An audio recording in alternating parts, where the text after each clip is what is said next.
안녕하세요. 저는 프라윷 차나와리입니다. 태국 외무부에서 해양안보 차관으로 일하고 있죠. 47년을 살아오면서 바다만큼 복잡한 것도 없다는 걸 깨달았습니다. 특히 우리 태국 주변 바다는 더욱 그렇죠. 그날 아침 긴급 전화가 울렸습니다. 차관님, 안다만해에서 우리 어선 세척이 실종됐습니다. 국방부 작전실에서 온 연락이었어요. 저는 즉시 차에 올라탔습니다. 방콕 시내를 가로질러 작전실로 향하는 동안 마음이 무거워졌어요. 작전실에 도착하니 대형 스크린에 빨간 점들이 가득했습니다. 이게 뭡니까? 제가 물었죠. 중국 함정들입니다. 우리 영해 근처에 12척이 집결해 있어요. 해군 참모가 답했습니다. 저는 그 순간 과거가 떠올랐어요. 3년 전 태국 내 한국 기업들과 겪었던 일들 말입니다. 한국 기업들이 태국에 진출하면서 현지 문화를 이해하려 하기보다는 한국식 경영 방식을 일방적으로 강요했던 일들이요. 태국 직원들을 무시하는 듯한 태도, 태국어를 배우려 하지 않으면서도 태국인들에게만 한국어를 요구하는 모습들. 그런 일들이 쌓이면서 저는 한국에 대해 좋지 않은 인상을 갖게 됐습니다. 한국은 자신들의 방식만 고집하는 나라입니다. 상대방을 존중할 줄 모르죠. 그때 동료들에게 했던 말이 아직도 기억나네요. 하지만 지금은 그런 과거를 생각할 여유가 없었습니다. 우리 어민들이 실종된 상황이었거든요. 수색 작전은 어떻게 진행되고 있습니까? 제가 물었죠. 함정을 보내려 했는데 중국 함대가 너무 많습니다. 우리 함정으로는 역부족이에요. 그 말을 듣는 순간 절망감이 밀려왔습니다. 태국은 동남아시아의 중견국이지만 바다에서만큼은 여전히 약소국이었어요. 중국의 거대한 함대 앞에서 우리가 할 수 있는 것은 별로 없었죠. 외교부 쪽에서 중국 대사관에 항의는 했습니까? 제가 물었습니다. 했지만 그들은 정당한 어업 활동이라고 주장합니다. 우리 어선들이 먼저 중국 영해를 침범했다는 거예요. 거짓말이었습니다. 우리 어선들은 분명히 태국 영해에서 조업하고 있었거든요. 하지만 증명할 방법이 없었어요. 우리에게는 정확한 해양 감시 시스템이 없었으니까요. 그날 밤 저는 사무실에서 밤을 새웠습니다. 창밖으로 보이는 차오프라야 강을 바라보며 생각했죠. 우리는 정말 혼자인 것 같다고. 주변 강대국들 사이에서 줄타기를 하며 살아가는 것이 우리의 숙명인 것 같다고요. 새벽 5시 또 다른 전화가 울렸습니다. 차관님, 어선 한 척을 찾았습니다. 하지만 목소리가 떨리고 있었어요. 어떻게 됐습니까? 어민 2명이 부상을 당했습니다. 중국 함정과 충돌한 것 같아요. 그 순간 저는 확신했습니다. 이 상황을 해결하려면 근본적인 변화가 필요하다고. 하지만 그때까지만 해도 그 변화가 한국에서 올 거라고는 상상도 못했죠. 어선 실종 사건이 발생한 지 사흘째 예상치 못한 전화가 걸려왔습니다. 차관님, 중국 대사관에서 연락이 왔습니다. 긴급히 만나고 싶다고 하네요. 비서가 말했죠. 1시간 후 저는 중국 대사관에 앉아 있었습니다. 왕진 대사가 차를 따라주며 말했어요. 프라윷 차관님, 이번 사건으로 양국 모두 곤란한 상황이군요. 곤란한 건 태국뿐입니다. 우리 어민들이 다쳤거든요. 제가 단호하게 답했습니다. 왕 대사는 미소를 지으며 서류 봉투를 내밀었어요. 그래서 준비한 것이 있습니다. 태국 정부에 특별한 제안을 하고 싶어요. 서류를 펼쳐보니 놀라웠습니다. 최신 해양 감시 시스템 구축 계획서였거든요. 레이더, 위성통신, 자동 추적 시스템까지 포함된 완벽한 패키지였죠. 이 모든 걸 무상으로 제공하겠습니다. 왕 대사가 말했어요. 설치비, 운영비, 유지보수까지 전부 중국이 부담하죠. 솔직히 마음이 흔들렸습니다. 우리가 그토록 필요로 했던 시스템이었거든요. 하지만 뭔가 이상했어요. 조건이 있을 텐데요. 아주 간단합니다. 왕 대사가 웃으며 답했어요. 수집되는 모든 데이터를 중국 서버와 공유하는 것뿐이에요. 그리고 시스템 유지 보수는 중국 기술진이 독점적으로 담당하고요. 제가 자세히 살펴보니 더 큰 문제가 있었습니다. 원격 통제 기능이 포함되어 있었어요. 즉, 중국이 원하면 언제든지 우리 시스템을 차단할 수 있다는 뜻이었죠. 이건 장비가 아니라 감시 도구네요. 제가 말했습니다. 너무 민감하게 생각하지 마세요. 21세기는 협력의 시대입니다. 왕 대사가 여전히 웃고 있었어요. 사무실로 돌아와 총리에게 보고했습니다. 어떻게 생각하십니까? 총리가 물었어요. 위험합니다. 우리 영의 정보가 모두 중국으로 넘어가게 됩니다. 제가 답했죠. 하지만 현실적으로 다른 대안이 있습니까? 총리의 목소리에 고민이 묻어났어요. 우리 예산으로는 이런 시스템 구축이 불가능하잖아요. 그날 오후 국가안보회의가 열렸습니다. 경제부 장관이 적극 찬성했어요. 중국과의 경제 협력 확대에도 도움이 될 겁니다. 하지만 저는 반대 의견을 냈습니다. 이건 장비 지원이 아니라 굴종입니다. 우리가 중국의 감시망에 들어가는 거예요. 국방부 장관도 우려를 표했어요. 군사적으로 매우 위험한 선택입니다. 회의는 결론 없이 끝났습니다. 총리는 며칠 더 검토해보겠다고 했죠. 그날 밤 집에 돌아가는 길에 휴대폰이 울렸어요. 친중파 의원들이 모임을 갖는다는 소식이었습니다. 차관님도 오셔서 의견을 들어보세요. 모임 장소에 도착하니 이미 20여 명이 모여 있었어요. 한 의원이 말했습니다. 중국 제안을 거부할 이유가 없습니다. 이미 아세안 여러 국가가 중국과 협력하고 있어요. 다른 의원도 거들었어요. 미국이나 유럽이 우리를 도와줄 것 같습니까? 현실을 봐야 합니다. 저는 그들의 말을 들으며 답답함을 느꼈습니다. 눈앞의 이익만 보고 장기적 위험은 무시하는 모습이었거든요.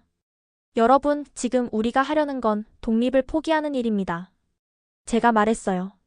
독립이 배를 채워줍니까? 한 의원이 비웃듯 대답했어요.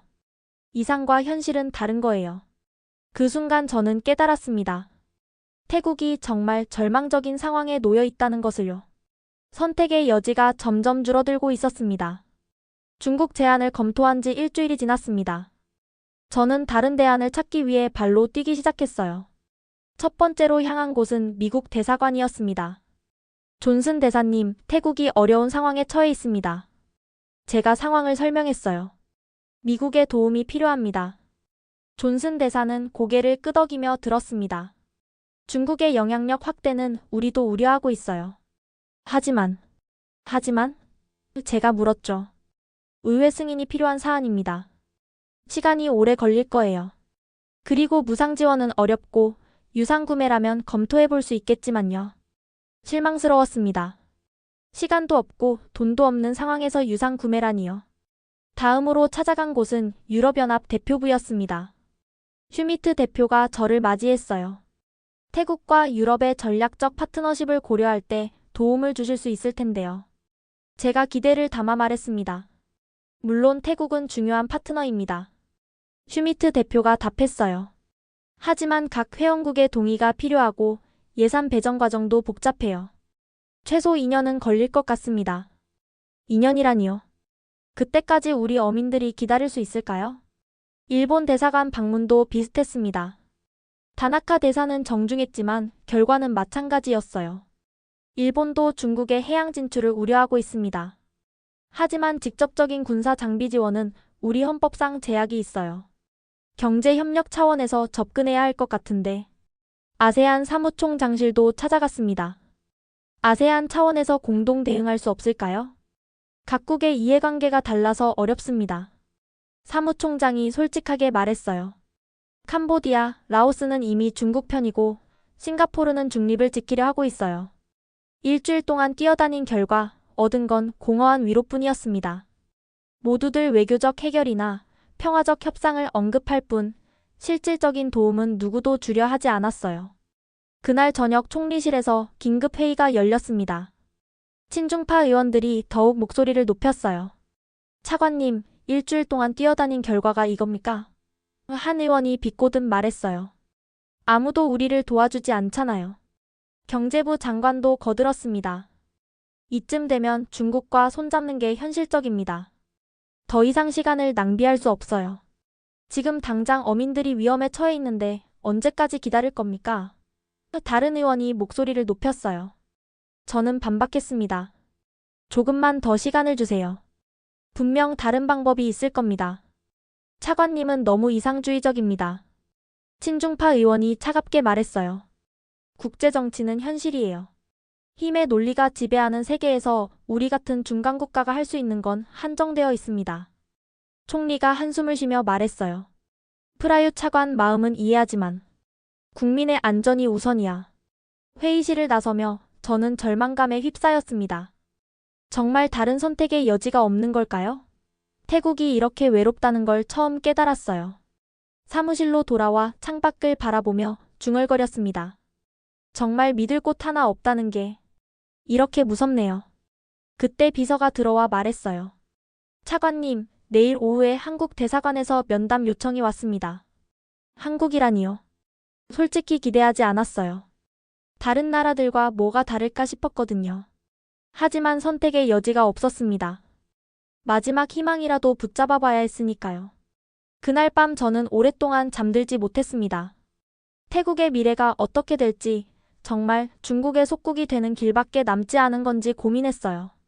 하지만 아직 포기할 순 없었습니다.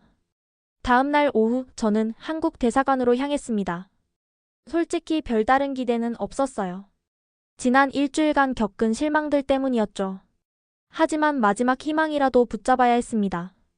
한국 대사관 정문을 들어서며 과거가 떠올랐어요. 태국 내 한국 기업들의 오만한 태도, 현지 문화를 무시하는 모습들.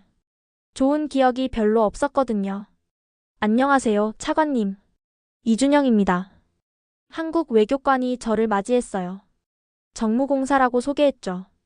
40대 중반쯤 되어 보이는 차분한 인상의 남자였습니다. 안녕하세요. 저는 형식적으로 인사했어요. 회의실에 앉자 이준영 공사가 말했습니다. 태국이 어려운 상황에 처했다고 들었습니다. 네, 그렇습니다. 저는 간단히 상황을 설명했어요. 중국의 제안, 다른 나라들의 소극적 반응까지 모든 걸 말했죠. 이준영 공사는 고개를 끄덕이며 들었습니다. 그리고 놀라운 말을 했어요. 한국이 도움을 드릴 수 있을 것 같습니다. 저는 의외라는 표정을 지었나 봅니다. 그가 미소를 지으며 계속 말했어요. 울상급 호위함 한 척을 제공할 수 있습니다. 최신 레이더가 탑재된 상태로요. 가격이 얼마나 됩니까? 제가 물었어요. 다른 나라들처럼 천문학적 금액을 말할 거라 예상했거든요. 4,000바트입니다. 저는 귀를 의심했어요. 죄송한데 다시 말씀해 주시겠어요? 4,000바트입니다. 한국 돈으로 11만 원 정도죠. 상징적인 가격입니다. 상징적이라면? 이준영 공사가 서류를 꺼내며 설명했어요. 훈련 프로그램 6개월, 기술 지원, 정비, 부품 공급까지 모두 10년간 무상으로 제공합니다. 저는 어리둥절했습니다. 왜 우리에게 이런 제안을 하시는 거죠? 잠시 침묵이 흘렀습니다. 이준영 공사가 창밖을 바라보더니 천천히 말했어요. 1950년대 이야기를 해도 될까요? 한국전쟁 직후의 일입니다. 한국전쟁이요? 네. 그때 한국은 폐허였어요. 모든 게 파괴되고 사람들은 굶주리고 있었죠. 전 세계가 한국을 불쌍히 여겼지만 실질적인 도움을 준 나라는 많지 않았습니다. 이준영 공사의 목소리에 감정이 실렸어요. 그런데 태국이 가장 먼저 한국에 의약품과 식량을 보내줬습니다. 3,650명의 젊은이들을 파병해서 한국을 도왔죠. 129명이 전사하고 1,139명이 부상당했습니다. 저는 그 이야기를 알고 있었지만 이렇게 생생하게 들으니 느낌이 달랐어요. 한국은 그 은혜를 아직도 기억하고 있습니다. 그 순간 뭔가가 제 마음을 때렸습니다. 지금까지 만난 외교관들과는 완전히 다른 느낌이었어요. 이건 외교가 아니라 감성팔이 아닌가요? 제가 의심스럽게 물었습니다. 이준영 공사가 미소를 지었어요. 외교가 감성을 배제해야 하나요? 국가 간의 관계도 결국 사람과 사람의 관계 아닌가요? 저는 혼란스러웠습니다. 지금까지 겪어본 한국과는 전혀 다른 모습이었거든요. 구체적으로 어떤 호위함인가요? 필리핀에서 운용하던 함정입니다. 성능은 검증됐고 태국 해군의 요구사항에 맞게 개조할 수 있어요. 필리핀에서요? 저는 의아했어요. 네. 원래 필리핀이 운용하던 함정인데 새로운 함정으로 교체하면서 이 함정이 남게 됐죠. 하지만 성능은 여전히 뛰어납니다. 이준영 공사가 기술 자료를 보여줬어요. 레이더 성능, 무장 체계, 모든 것이 우리가 필요로 하던 바로 그것이었습니다. 언제까지 답변을 드리면 됩니까? 급하지 않습니다. 충분히 검토하세요. 하지만 그가 잠시 망설이더니 말했어요. 태국이 어려울 때 한국이 옆에 있다는 걸 알아주셨으면 합니다. 대사관을 나서며 저는 복잡한 심정이었어요. 처음으로 한국이라는 단어가 가볍게 들리지 않았거든요. 70년 전의 은혜를 아직도 기억하는 나라. 정말 그런 나라가 있을까요? 한국 대사관에서 돌아온 그날 밤, 저는 잠들 수 없었습니다. 이준영 공사의 말이 계속 머릿속을 맴돌았어요. 70년 전의 은혜를 아직도 기억하는 나라라니. 정말 그런 일이 가능할까요? 다음 날 아침 총리실에서 긴급회의가 열렸습니다. 중국 제안과 한국 제안을 놓고 최종 결정을 내려야 했어요. 두 제안을 비교해 보겠습니다. 제가 보고서를 펼쳤어요. 중국은 완벽한 감시 시스템을 무상으로 제공하지만 모든 데이터가 중국으로 전송되고 원격 통제가 가능합니다. 경제부 장관이 즉시 반응했어요. 하지만 즉각적인 효과를 볼 수 있잖아요. 한국 제안은 함정한 척뿐이고. 맞습니다. 제가 답했어요. 하지만 한국은 아무런 조건을 달지 않았습니다. 순수한 지원이에요. 국방부 장관이 고개를 끄덕였어요. 군사적 관점에서 보면 한국 제안이 훨씬 안전합니다. 우리 주권을 침해받지 않죠. 하지만 친중파 의원들은 달랐어요. 현실을 봅시다. 함정 한 척으로 뭘 할 수 있겠어요? 중국 함대 12척을 상대로요? 그래도 시작은 할 수 있습니다. 제가 반박했어요. 회의는 평행선을 달렸습니다. 결국 총리가 말했어요. 하루 더 시간을 갖겠습니다. 내일 최종 결정하죠. 그날 오후 저는 특별한 사람을 찾아갔습니다. 나롱 원로 장군이었어요. 왕실 해군사관학교 시절 제 은사였고 태국 해군의 전설 같은 분이셨죠. 선생님, 조언이 필요합니다. 제가 상황을 설명했어요. 나롱 장군은 오랫동안 침묵하더니 천천히 말했어요. 프라유다, 내가 젊었을 때 이런 말을 들었지. 기억은 시간이 지나면 잊혀지지. 그런데 품격은 그 기억을 끝까지 지키는 사람에게만 생기지. 품격이요? 그래. 나라도 마찬가지야. 당장의 이익을 쫓는 나라와 의리를 지키는 나라, 어느 쪽이 더 오래 존경받을까? 장군의 말씀이 마음 깊이 와닿았어요. 하지만 현실적으로 힘이 부족한데요. 힘은 무기만으로 생기는 게 아니야. 신뢰와 의리, 그것도 큰 힘이 되지.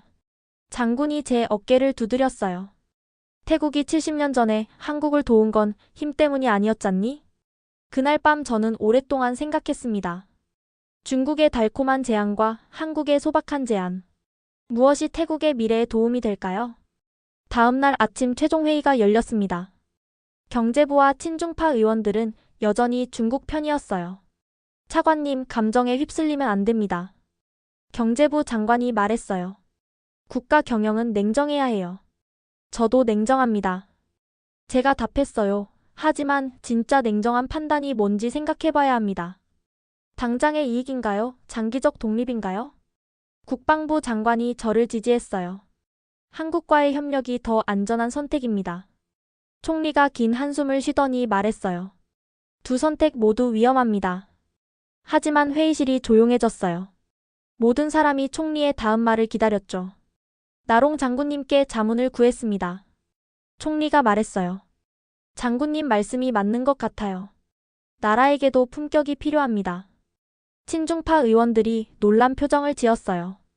태국은 70년 전에 한국을 도왔습니다. 이제 한국이 우리를 도우려 합니다. 이것이 진짜 외교 아닐까요? 총리가 결연한 표정으로 말했어요. 따라서 한국 제안을 수용하겠습니다. 그 순간 저는 안도의 한숨을 쉬었습니다. 마침내 올바른 선택을 한 것 같았어요. 비록 험난한 길이겠지만 적어도 우리 영혼을 팔지는 않았습니다. 회의가 끝나고 저는 이준영 공사에게 전화를 걸었어요.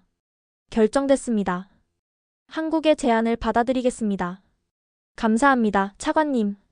태국이 후회하지 않으실 겁니다. 그의 목소리에 진심이 담겨 있었어요. 한 달 후 저는 부산항에 서 있었습니다. 바다 너머로 보이는 회색 함정이 바로 우리가 받게 될 호위함이었어요. 한국 해군 관계자들과 태국 해군 대표단이 함께 모여 인계식을 준비하고 있었습니다. 한 명을 정하셨나요? 한국 해군 제독이 물었어요. 저는 미소를 지으며 답했습니다. 의리암이라고 부르겠습니다. 한국어로 의리, 태국어로는 까뜨냐누라 키따엠이죠. 의리암. 제독이 고개를 끄덕였어요. 좋은 이름입니다. 인계식에서 한국 측 대표가 말했어요. 이 함정은 원래 필리핀에서 운용되던 것입니다. 필리핀 해군에서는 필리핀 의리암이라 불렸죠. 이제 태국 의리암으로 새로운 삶을 시작하게 됩니다. 그 순간 뭔가 운명적인 느낌이 들었어요. 의리라는 이름으로 필리핀에서 복무하던 함정이 이제 태국에서 다시 의리를 실천하게 되는 거죠.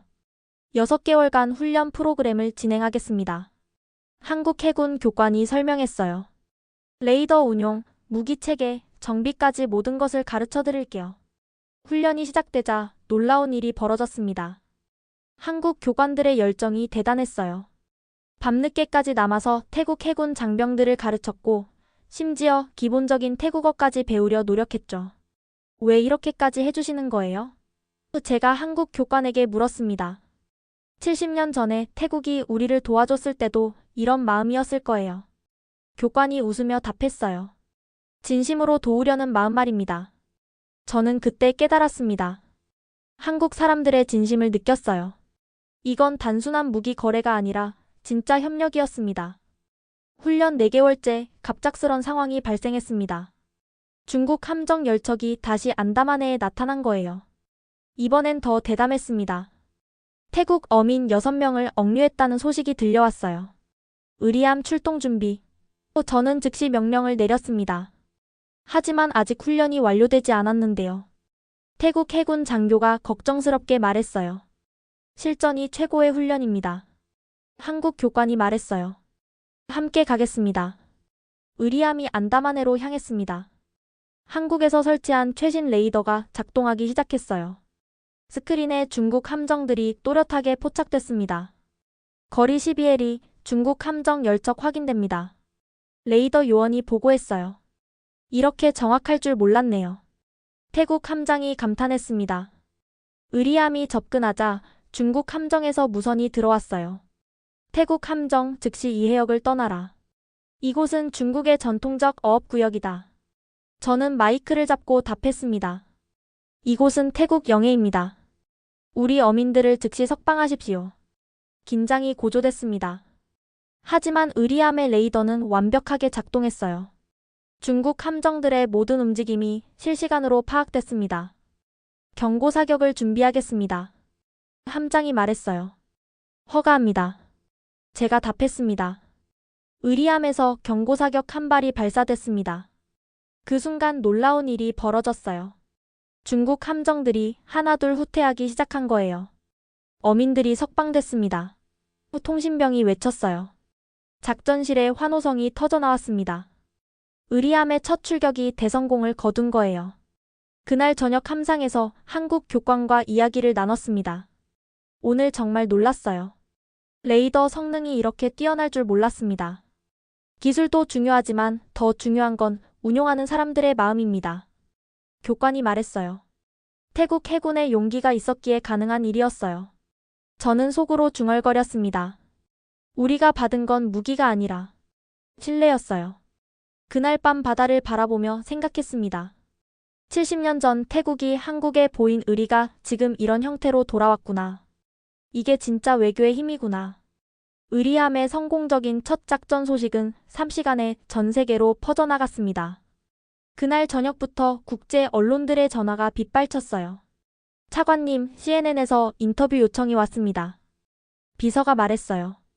다음 날 아침 CNN 기자와의 인터뷰에서 저는 이렇게 말했습니다. 이건 단순한 군사 작전이 아닙니다. 70년 전 태국이 한국에 보인 의리가 지금 이런 형태로 돌아온 거예요. 며칠 후 CNN은 대서특필했습니다. 작은 나라의 당당한 품격이라는 제목으로 말이죠. 기사는 태국이 어떻게 중국의 압박에 굴복하지 않고 한국과의 의리를 선택했는지를 상세히 다뤘어요. BBC도 뒤를 이었습니다. 한국의 은혜, 외교가 동남아를 변화시켰다는 제목의 특집 기사였어요. 한국이 어떻게 과거의 은혜를 잊지 않고 태국을 도왔는지, 그리고 그것이 어떤 성과를 거뒀는지를 분석했죠. 더 놀라운 일이 벌어졌습니다. 한국의 무기 수출 문의가 폭주하기 시작한 거예요. 필리핀에서 한국항공우주산업의 파이팅 이글 전투기 12대 구매 계약을 체결했고, 폴란드에서는 한국의 자주포와 전차에 관심을 보였습니다. 의리함 효과네요. 이준영 공사가 웃으며 말했어요. 한국 방산업체들이 깜짝 놀라고 있어요. 한국의 국제적 위상도 크게 올랐습니다. 세계 언론들이 한국을 신뢰할 수 있는 파트너라고 평가하기 시작했거든요. 과거엔 경제력으로만 알려졌던 한국이 이제는 외교적 품격으로도 주목받게 된 거죠. 태국도 마찬가지였습니다. 아세안 정상회의에서 다른 국가 지도자들이 저에게 말했어요. 태국이 중국 압박에도 굴복하지 않았다니 대단합니다. 싱가포르 총리가 말했죠. 우리도 태국처럼 품격 있는 외교를 해야겠어요. 베트남 외교부 장관이 덧붙였습니다. 더욱 의미 있는 변화가 일어났습니다. 인도네시아와 말레이시아에서 태국과의 해양안보 협력을 제안해 온 거예요. 태국이 보여준 용기에 감동받았다는 이유였습니다. 차관님, 이제 태국이 동남아 해양안보의 리더가 되었네요. 국방부 장관이 기뻐했어요. 몇 달 후 유엔 해양법 회의에서 제가 발표할 기회가 있었습니다. 전 세계 외교관들 앞에서 저는 이렇게 말했어요. 태국은 은혜를 잊지 않은 한국을 통해 기억의 품격이 얼마나 강한 무기인지 배웠습니다. 무력이나 경제력만이 힘이 아닙니다. 신뢰와 의리, 그것이야말로 진정한 힘이죠. 회의장에서 박수가 터져나왔습니다. 특히 아프리카와 남미의 작은 나라 대표들이 열렬히 호응했어요. 중국의 반응도 흥미로웠습니다. 처음엔 태국의 결정을 비난했지만 국제 여론이 태국에 우호적으로 바뀌자 톤을 낮췄어요. 오히려 중국도 태국과의 우정을 소중히 여긴다며 유화적 제스처를 보내기 시작했습니다. 결국 강자도 품격 앞에서는 물러서는군요. 제가 동료에게 말했어요. 그해 말 아시아 평화포럼에서 한국 외교부 장관을 만났습니다. 태국 덕분에 한국의 위상이 크게 올랐어요. 감사합니다. 장관이 말했죠. 저희가 더 감사하죠. 한국이 보여준 품격 외교를 온 세계가 배우고 있어요. 제가 답했습니다. 언론들도 계속 주목했습니다. 뉴욕타임스는 품격 외교의 새로운 모델이라는 사설을 실었고, 파이낸셜 타임스는 의리가 만든 기적이라는 특집을 내보냈어요. 가장 감동적이었던 건 한국의 한 신문 사설이었습니다. 70년 전 태국이 보여준 작은 친절이 70년 후 양국 모두를 변화시켰다. 이것이 바로 외교의 힘이다. 그날 밤 사무실에서 그 기사를 읽으며 저는 생각했습니다. 세상이 정말 변했구나. 힘의 논리만 통하던 국제사회에서 품격과 의리가 인정받는 시대가 온 거구나. 창밖으로 차오프라야 강이 보였습니다. 그 강물처럼 시간은 흘러도 진정한 가치는 영원히 남는다는 걸 깨달았어요. 의리함 사건이 일어난 지 2년이 지났습니다. 태국과 한국의 관계는 이제 새로운 차원으로 발전했어요. 그날 아침 저는 특별한 임무를 맡았습니다. 동티모르에서 큰 지진이 발생했는데 태국과 한국이 공동으로 재난구호단을 파견하기로 한 거예요. 이제 우리가 도움을 줄 차례네요. 제가 이준영 공사에게 말했어요. 그는 이제 대사로 승진해 있었죠. 그렇습니다. 받은 도움을 다시 나누는 것, 그게 진정한 선순환이죠. 이 대사가 웃으며 답했습니다. 동티모르뿐만 아니었어요. 라오스에서 홍수가 났을 때도 태국과 한국은 함께 움직였습니다. 의료진, 구호물품, 복구 장비까지 공동으로 지원했어요. 더 놀라운 변화들이 일어났습니다. 필리핀과 말레이시아, 베트남에서 태국의 해양안보 훈련 프로그램을 요청해온 거예요. 태국이 중국 압박을 이겨낸 노하우를 배우고 싶다는 이유였습니다. 저는 자랑스러웠어요. 2년 전만 해도 도움을 구걸하던 나라가 이제는 다른 나라들에게 도움을 주는 나라가 된 거니까요. 한국과의 협력도 계속 확대됐습니다. 매년 20명의 태국 청년 기술자들이 한국에서 해양 기술을 배우고 돌아왔어요. 그들이 태국 해군의 새로운 동력이 되었죠. 한국에서 배운 건 기술만이 아니었어요. 한 청년 기술자가 말했어요. 진심으로 도우려는 마음가짐을 배웠습니다. 그날 오후 저는 오래된 서랍을 정리하고 있었습니다. 그러다 20년 전 상장 하나를 발견했어요. 한마이너스태 우정 장학금 상장이었습니다. 그때 저는 20대 청년이었고 한국 정부 장학금을 받아 서울에서 6개월간 연수를 받았었죠.